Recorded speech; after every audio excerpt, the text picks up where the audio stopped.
Ha ha hoo ha! I'm going to be reading the first chapter of my book, Elf Dust. So, anyway, Chapter 1, The Magazine. Leo was a chubby boy with straight ginger locks and bright blue eyes. He lived in an ordinary house as an only child, with ordinary parents. It was so boring and grey sometimes.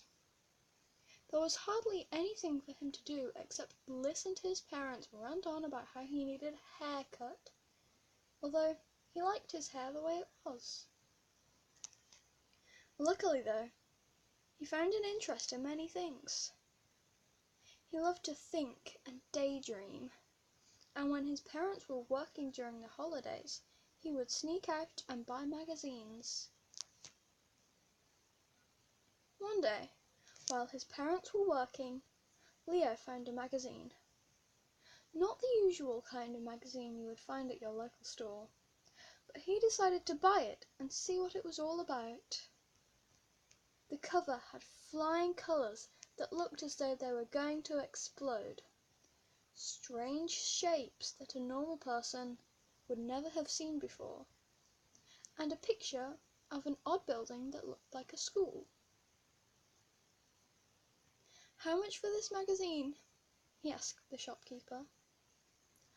£1, the shopkeeper said. Leo paid the money and walked out of the shop. As he walked, the curiosity multiplied in his brain. What was in this magazine? As he started to get more and more curious, Leo found a bench to sit on. He bent down to sit while he opened the magazine. Suddenly, light sparks shot out and a rainbow poured into his eyes. He looked at the magazine, and there was the same school that was on the cover, this time with more colour and an information box. It read, "If you think that magic isn't real, you haven't been to Elfdust School. This school is for students who are considering a career in magic, or just for teens who want a magical experience. Elfdust is for students between the ages of 15 and 18, and is a boarding school on the planet Wallapadoodaloozy." That's the planet I'm from. Those who want to join Elfdust must write a letter before the 13th of August. My birthday. Leo thought, this was sure to be fake, right? It was ridiculous. Magic wasn't real.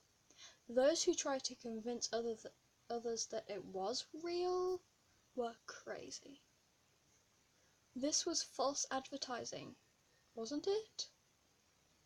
He thought again for a minute. What if magic was real? How did so many people pass exams without studying? Chance? Then he made the decision. He was going to write a letter to Elfdust, and if they responded, they were real.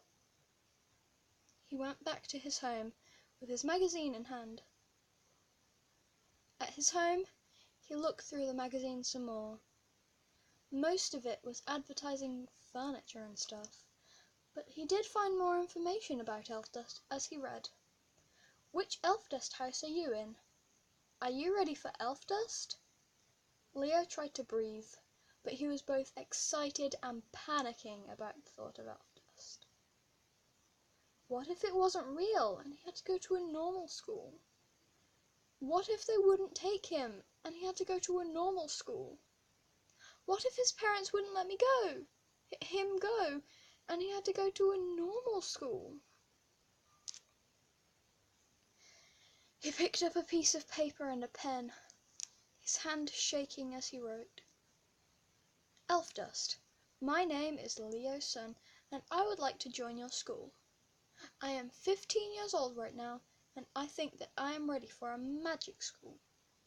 Would it be okay if I join? Leo Sun."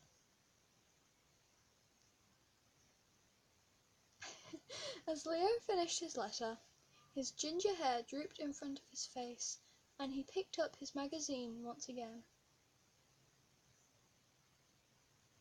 He read, turning the pages to find something more about Elfdust, but he couldn't see anything else. Reading the text in the hope of finding something about the school, Leo was desperate.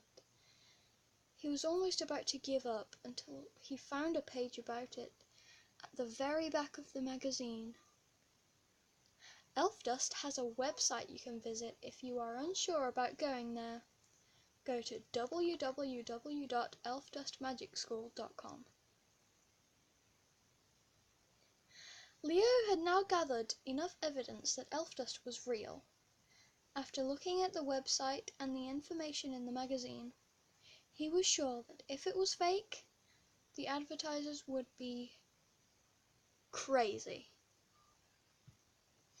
He had seen the list of 5 schoolhouses and pictures of classes learning.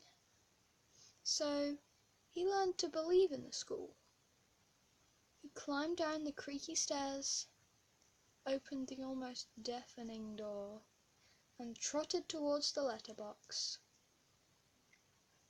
With the letter clutched in his hand, he stared at the letterbox and thought again about Elfdust.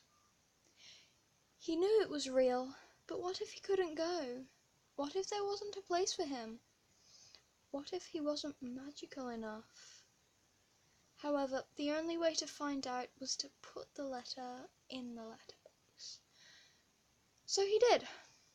Within 1 second, the letter was gone from his hands, and he headed back into the house. And that concludes chapter 1.